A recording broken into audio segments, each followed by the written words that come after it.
Hello bachcho, let's read the question. When a capillary tube is dipped in a liquid, the capillary rise is H1. When the inner surface is coated with a wax, the capillary rise is S2. तो हम लोगों को H1 और H2 के बीच में relation ढूंढना है कि कौन सा ज़्यादा या कम है या इक्वल है. So let's see the key concept in this question. Key concept.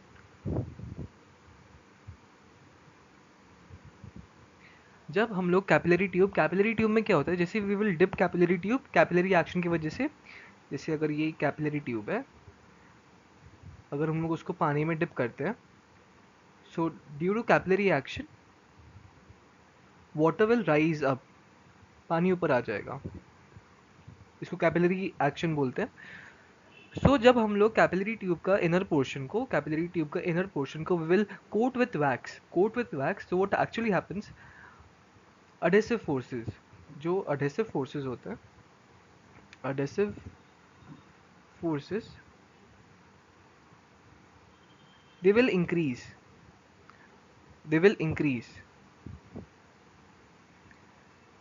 And adhesive force जब इंक्रीज होता है, यही की कॉन्सेप्ट है कि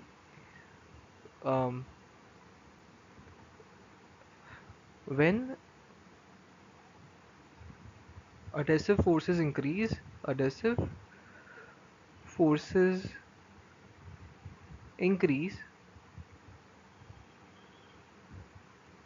the angle of contact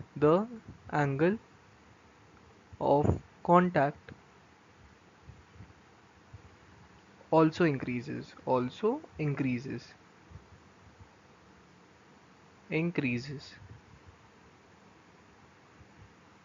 सो हम लोगों को यहाँ पे बोला गया दो केसेस है. पहला केस में, केस 1, जब वैक्स नहीं लगा था तो लेट्स से θ1 है एंगल ऑफ कांटेक्ट, ठीक है. और सेकंड केस में जब वैक्स लगा हुआ है इनर सरफेस पे, तो let's say angle θ2 is the angle. So because adhesive forces बढ़ गए due to the application of wax,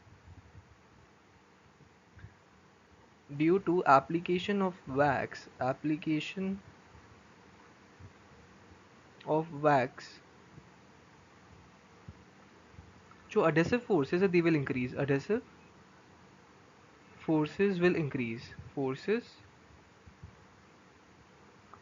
increase.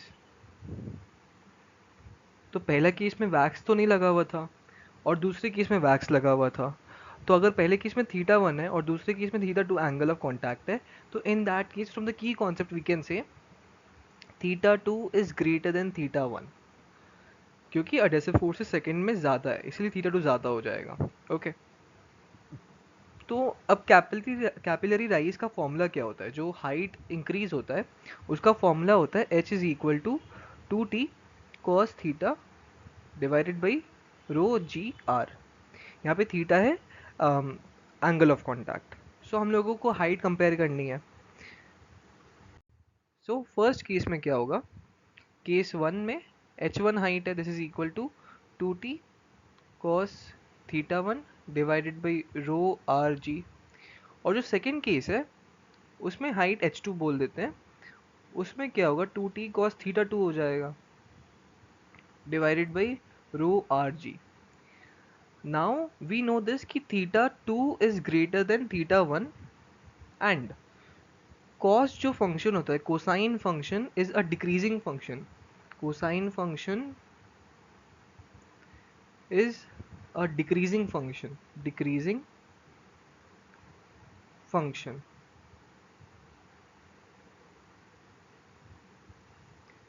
तो यहां से हम लोग बोल सकते हैं cos θ2 is less than cos θ1 just because cosine function decreasing function होता है.